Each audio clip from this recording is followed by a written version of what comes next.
learned in my journey is to listen. So many people don't listen. So many people are waiting to talk.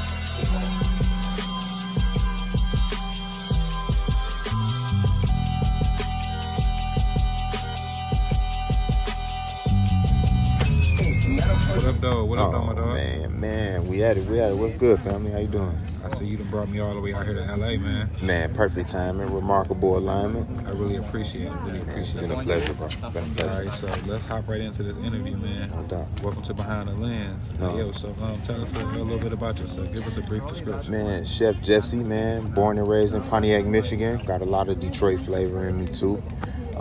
Again, man, out in Cali, living a life, man. One of the best chefs in the world, and that's my aspiration. Okay. So, what made you want to become a chef, though? Man, honestly, man, just growing up watching my grandma, watching my mom, man, just prepare meals for the family. You know, I was raised by my mom, you know, by herself, you know, so she had to make something out of nothing a lot. So I was really inspired by a lot of the things that my mom did, man. So you look in the refrigerator, it ain't nothing, but you turn around, look on the table, and it's something amazing. You know, I just carried that with me down through life. So to, you know, be accessible to different ingredients and make something out of nothing inspires me to continue in the journey to be a chef. Okay, so how long have you been chefing, my dog? Overall, probably about, I want to say 9 years professionally, but I say 15, 16 years is overall hospitality, working as a server, you know, working in different kitchens, learning, but you know, I took over, you know, and said that I wanted to be a chef probably about 9 years ago, solid. Okay, so with becoming a chef, you have to actually build a brand and build an entity. Mm-hmm. So the name of your brand is Gentle Giant. Can you tell me how you came about that? Man, just being a young kid, man, I was always, you know, well-mannered, if you will. Mama, you know, instilled a lot of good values in me. So I was always just a nice kid. I was always a big stature guy. I was always a little fat kid, you know. So other than that, man, I have an uncle, man, who, you know, is real tough on me. He used to call me Big Softy. And he used to really get to me. So fast forward, you know, I just took that, flipped it, Gentle Giant, here you go. And, you know, I ran into my uncle. You know, I went home a year ago. And, you know, he actually acknowledged it, man. He was like, yo, I see you took a negative and turned it to a positive. And, you know, we laughed about it, and it was a good reconnection with my uncle for sure.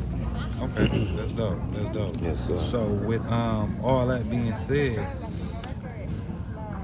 what's the most, like, unique dish that you had to prepare since you've been cooking? Man, the most unique dish that I had to prepare is probably stuffed crust pizza out of a wood fire oven. Okay. Handmade dough, handmade crust, handmade stuffing out of ricotta cheese, man.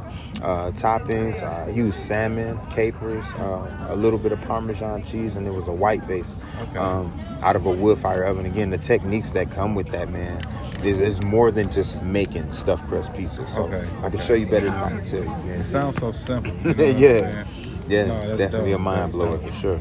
Okay, so being that you're from Pontiac, bro, you know what I'm saying, hometown, I know it's kind of hard to move somewhere that's like that you wouldn't even think that you would be. You know what I'm saying? So what made you want to just get that gas behind you? Like, yeah, you know what? I'm about to go West Coast. Man, just the inspiration to want to inspire somebody else. You know, when I was young, you know, I had people that I looked up to. You know, my football coach, Jim DeWall, he was actually the inspiration to come to California, period, to come to junior college to play football. So that's how I actually got on the Greyhound. He said, if you want to go D1, you go to California, join the JUCO. I did that. The NFL window got small for me. Man, jumped in a bunch of kitchens, and here I am. You know, so but the journey began with football. But overall, man, the aspiration to do that just came from wanting to do something different than, you know, what the norm is, man. That's dope. So you was actually on that football field for real. Most definitely, man. Okay, best left tackle in the game. Yeah, that's dope. Right now. Dope. So, how was business going for you out here, man? Making that step and being able to be independent out here without having nobody to lean on. How was that? How was the business coming along? Business is good, but it's still growing because I'm still learning every day. I'm learning do's and don'ts. I'm learning likes and dislikes of people in different regions, and that's what makes it great to be able to, move around in different spots. So it's been good, but it's still been a learning experience for me. Absolutely. Okay. So what made you like keep going though? What gives you that drive to want to just keep going? You know what I'm saying? What gives me the drive is people telling me that my food is good. I think I'm 100% from the field right now in satisfaction. And I don't say that, with any boast or any arrogance. I say that because I put my heart into it. And and it shows, from my clientele, from the reviews that I get, from the comments on my post, man, like it really blessed me, not monetarily, but emotionally and mentally. It really drives me when people actually love what you do. That's dope. That's dope. And I seen that you branded yourself as a traveling chef. Yes, sir. Chef, excuse me. How was that? Like, can you explain that process? Like, you know what I'm saying? Like, they'll call you from somewhere, you just pack up and go. Like, how does that go? Because I know it's kind of hard. You got no pre-dam you living on. You feel me? Man, being a traveling chef is a true leap of faith. All pun intended, man. You're really investing in yourself. And I tell people all the time, I don't do it for the money. I do it for the experience. I do it so people know I will travel thousands of miles just to make something beautiful for you. So if someone knows that, the money will come. And the recognition, all of that's going to come. But right now, it's about branding. It's about branding and investment in myself. So people can know I really believe in what I'm doing. So I'm willing. I'll go 1,000,000 miles for this on my feet. No, that's dope as hell. I'm feeling that. So, being as gifted as you are, was this like a God-given talent, or was this something that you went to school for? How was you just blessed to be moving the way you move right now? Oh man, no school at all. Just a lot of learning. Infiltrate, educate, vacate, as the great man YouTube did. University. Come on, man. A lot of that. A lot of restaurants, a lot of great chefs, but Chef Brennan Collins was probably my first flame. Chef Alice Granado was the first flame under my ass who really asked me if I wanted to start from the bottom. I told him yeah, and from that point I took what I learned from them and turned it into my own. And here I am, man. That's dope, man. Yes, I know you a hip-hop fan. I know you went to hip-hop and shit, so... Yes, sir. You have a unique style. If you can compare your style to like one of the greatest hip-hop albums, like what would that be? Who would you compare your style to? Man, who will represent, like, you know what I'm saying? If you can say it could be locally, it can be all over. You know what I'm saying? It don't have to be nobody individual. You know what I'm saying? Man, I gotta go with my man Jay-Z, man. Okay. One of my favorite rappers of all time. But if I'm gonna compare my style to an album, it had to be Reasonable Doubt. Okay. The album that really got me through life, and it's so comparable for a lot of people. But again, I think, it's a story that he's been writing all of his life. Same way that I look at all of my dishes. I take something that I've learned probably back when I was a child that I can incorporate into today. And so I feel like I've been creating these dishes all of my life. Okay. So here I am. Okay, so which one of your dishes got you slapping though that people calling you for? Like, you know what? I need you out here. Man. This, you know what I'm saying? If you had like, what's your like? Do you have like a specific thing that you just like that you specialize in, or is it you just it's so much that people hit me up for? Lamb chops is a big thing. People love to request from me. They love my seafood boils. That's like a big thing. But it's such a basic and a broad spread thing that I don't feel like it's like hard work. But Italian food, when I do Italian food, I make my noodles from scratch. A lot of people don't know that. People don't know that I'm not going to buy the package.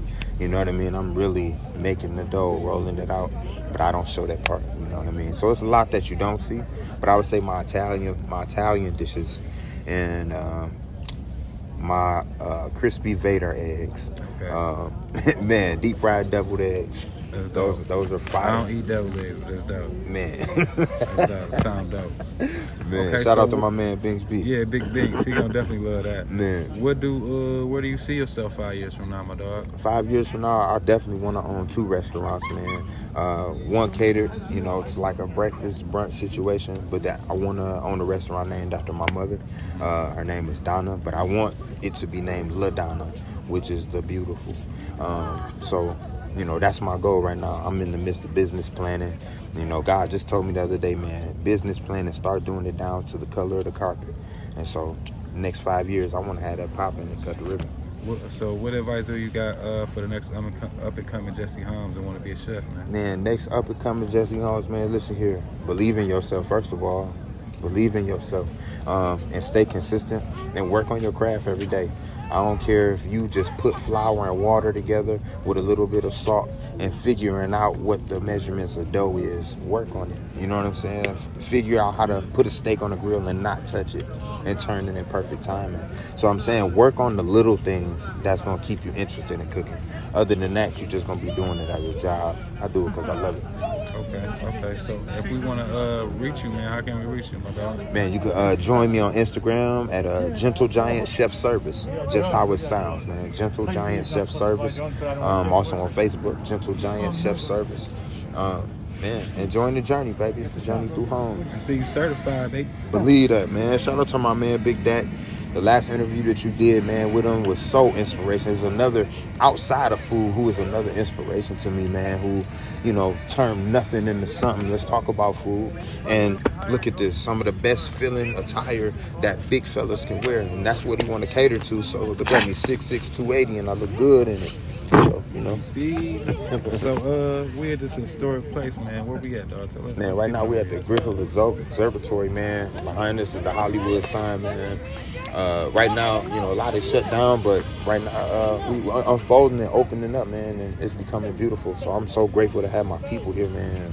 To do this with the behind the lens people in elite media and everybody involved, bro. It's just been amazing. So I'm glad you had me. Remarkable timing, bro. Remarkable timing. You know what it is. No doubt. My journey is to listen. So many people don't listen. So many people are waiting to talk.